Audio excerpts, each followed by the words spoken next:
Welcome to the Hidden Why podcast. This is episode 1030, my interview with Andrew Binns, Corporate Explorer, how to excel at the innovation game. Enjoy. Hello, Andrew. Welcome to the Hidden Why podcast. Great to have you here today. Thanks for joining us. Delighted to do so, Lee. Really nice to be able to join you and your listeners. That's great to have you here, and thanks for coming on. You have written or co-authored a fairly insightful book, really about innovation is what I take from it. But before we jump into that, maybe just give us a little bit of a background into what you do and what led you to co-writing this book. Yeah, sure thing. So I work with leaders of corporates on how they innovate more successfully. And so I work with a lot of tech firms, some financial services, now doing an automotive company. And it's really about how do they do new things inside an established successful firm. Yeah. And whenever you try to do that, there's a bunch of innovation, but there's also a lot of leadership. It's a lot to do with how do you manage change. And it's because of that work over the last 20 years that we wrote this book. Right. So not only about the innovation, but about everything that goes into innovation, i.e. leadership and the change behind it. That's right. Because, we all know, anybody who spent any time inside a corporation knows that it's like really tough to pull off any kind of innovation. Such a focus on delivering today, keeping the ship on afloat, really driving results in the short term.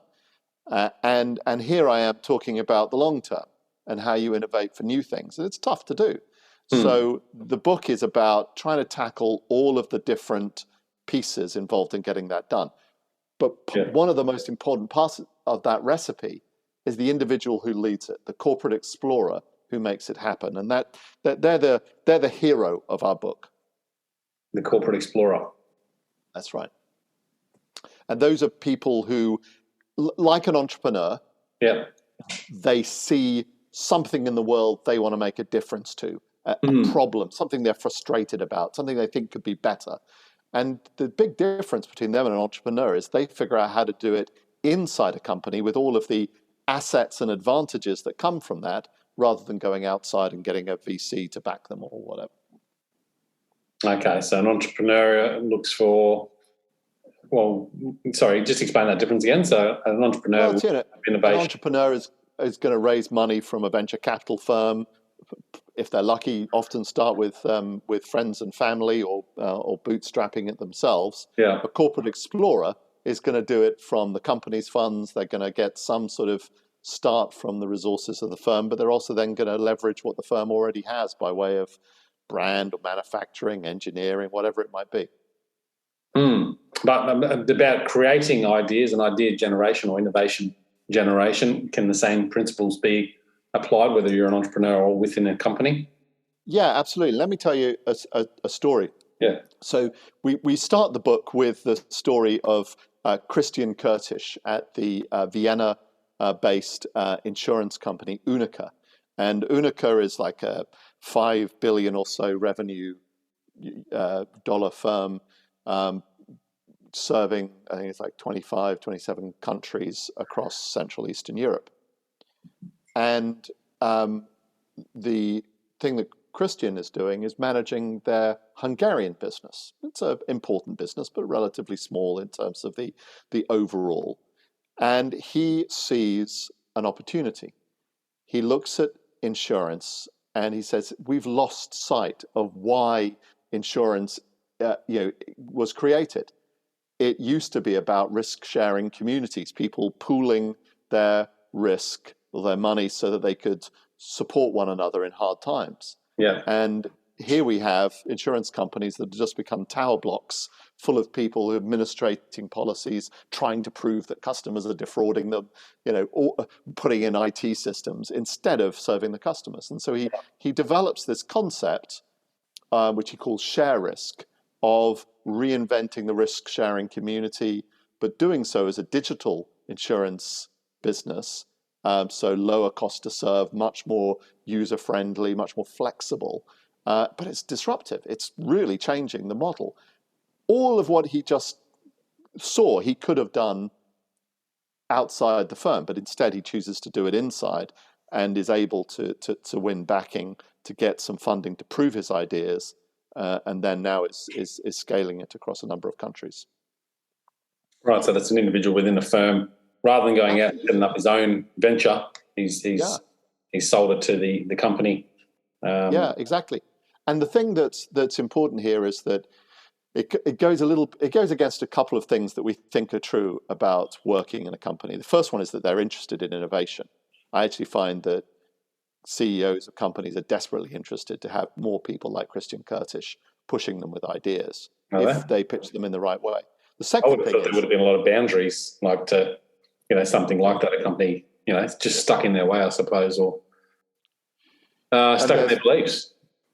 Absolutely, and that's the other side of this problem, right? Is there are these really strong sort of silent killers, right, which stop people like Christian being successful, and they're mostly to do with the things that have made the company successful in the past. All of the learned routines, in the case of insurance, it's a bunch of actuaries who know how to design an insurance product. Whether the customers want it or not, it's another matter. But it certainly there's a long history. But it could be electrical engineers, it could be accountants. Everybody's got their way of doing things. Yeah. And when somebody like this turns it upside down, their first instinct can be to resist. Yeah, once you've got your patterns in place and your ways, it's hard to, again, it goes back to that change piece too, doesn't it? It does. At every level. Here's the big thing, which is that somebody like Christian Curtis, and Christian's not alone in the book that we've written, they don't wait to be given permission to go challenge these things. They actually do it from inside. And you're right, it sounds on the face of it, that can't be done, but it has been done.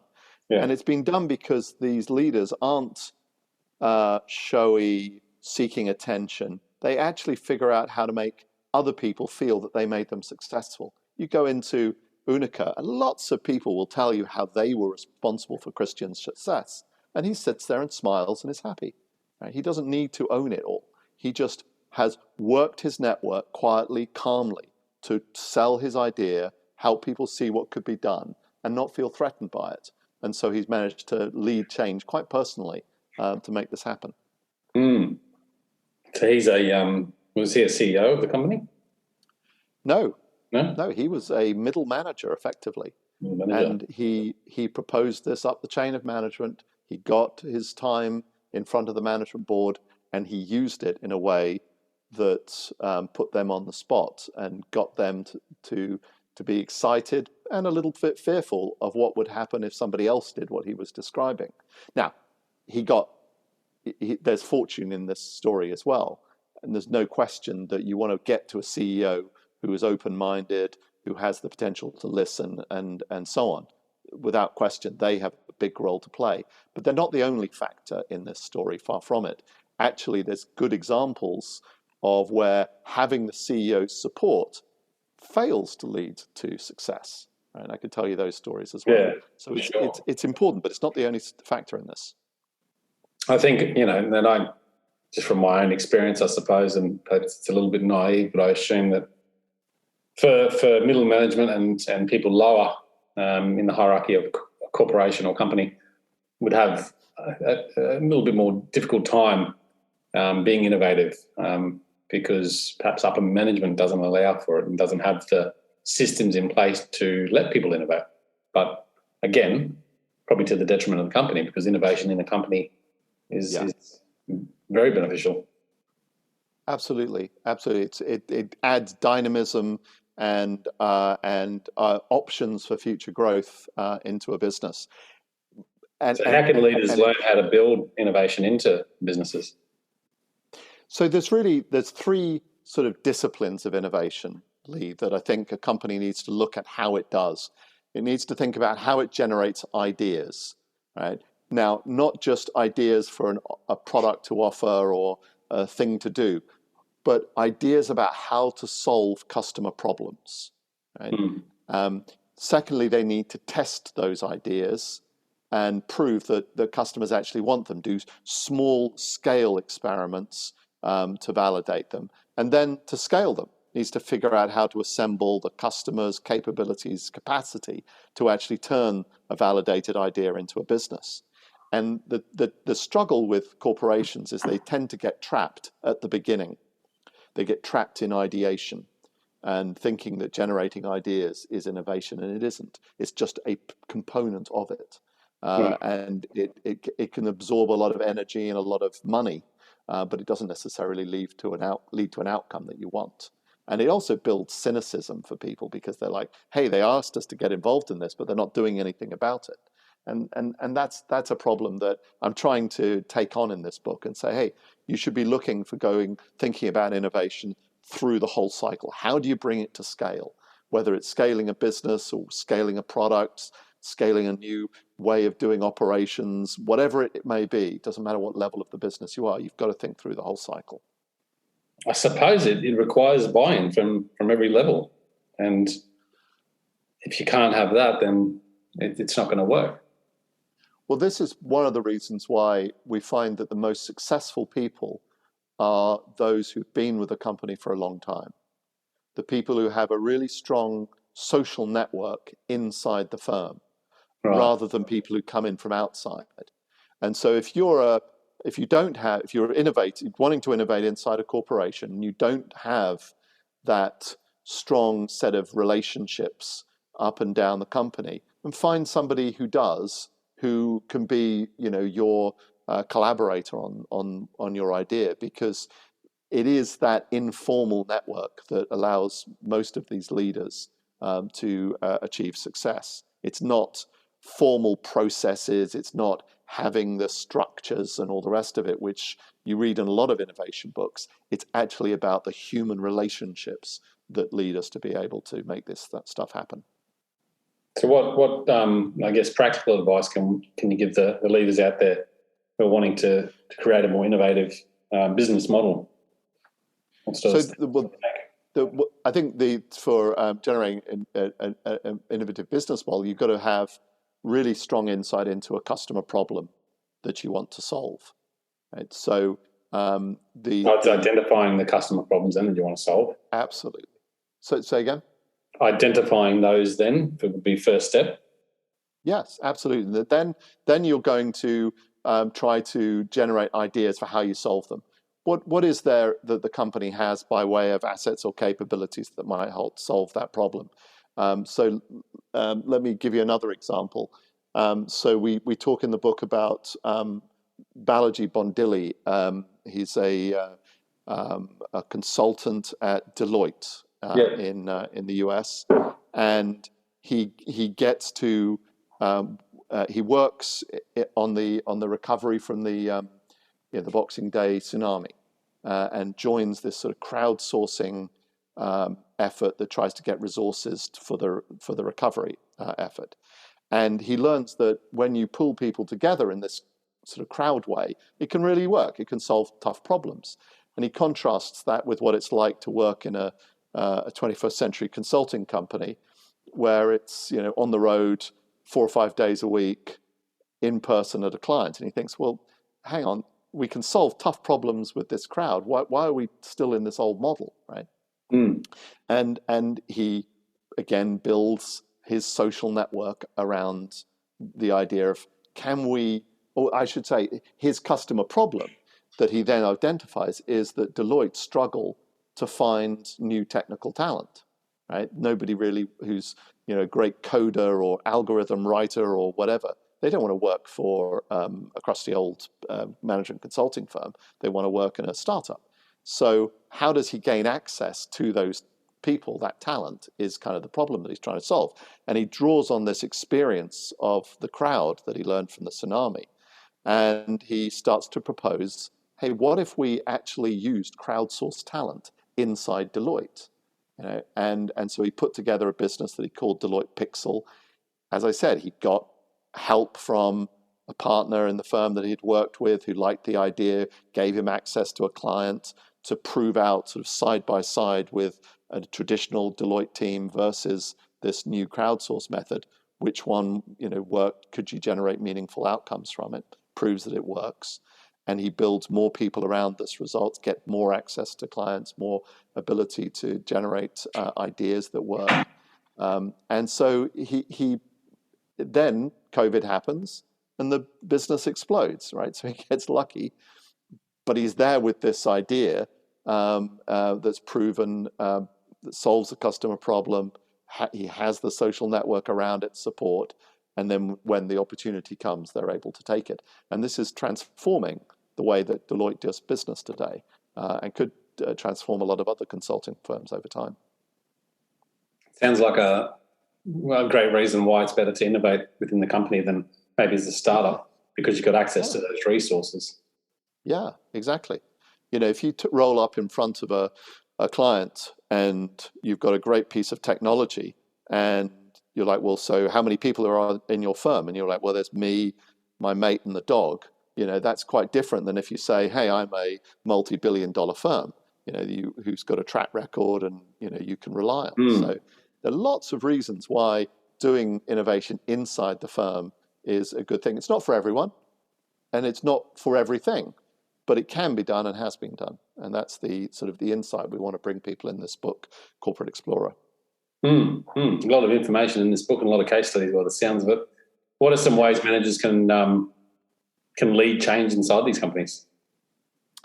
Yeah, so I think the first one is build this social network. Find out who are your angels. You're going to need somebody who's going to give you access to resources. Not much, but some to get started. So there has to be an angel. You need some allies, people who are going to open up resources for you. Maybe it's to access to a product development capability or an engineer.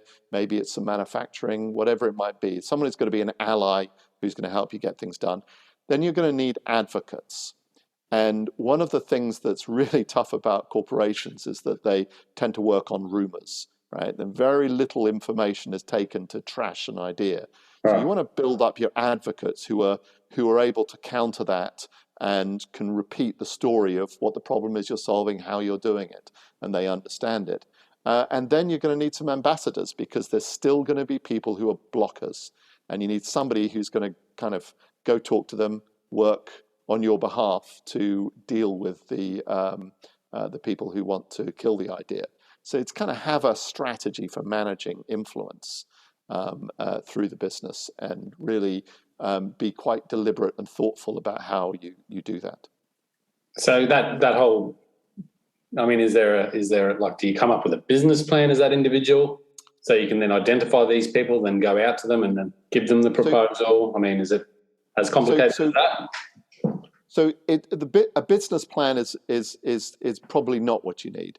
You start, as I said before, with this customer problem, and you're going to want to get some resources to run an experiment. Think of this as if you're a scientist. How would you prove or disprove the hypothesis that the problem matters, people are willing to spend money on your solution? Mm-hmm. And use those data. This is what Balaji did. This is what Christian did. Get that, and then get people interested in what you can do, and go to the next level. Hey, I need a little bit of funding to see whether there are more customers like the ones that I've learned this about. And maybe I can add a higher quality version of my product or my solution if I had a little bit more money. And you move in increment towards your goal. That I would contrast with the traditional large business way of thinking, which is put a business plan together, tell me your 5-year revenue projections, and get on with it. That's a terrible way to do it, because you essentially, even if you're successful, you dig yourself a hole, because you're going to get given money, but you don't really know where to spend it. And that's what leads to innovation failure very often, is over-promising, investing ahead of what you know, before you're sure what customers want and what you should build. And then you're trying to justify yourself, and that's what leads to the kinds of failures that we know exist in corporations. Good. What sort of hurdles can we expect in this process? I mean, you've obviously interviewed and dealt with a lot of people going through this process. What are the couple of key hurdles that you can expect, and How can we overcome them?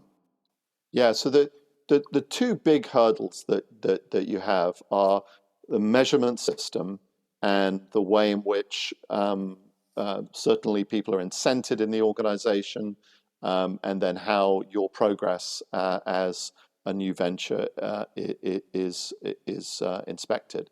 And then on the other side, there are these sort of silent killers, though, as you mentioned earlier, these sort of hidden norms and practices of the business that are sitting there willing to get you. And so the measurement thing is really a contrast between managing certainty and uncertainty, right? A traditional business, an operating business that's successful, you've got a track record. You know how things function. You kind of know what customers want. You can predict to some degree what they'll do. And so that sort of system of measurement is well understood.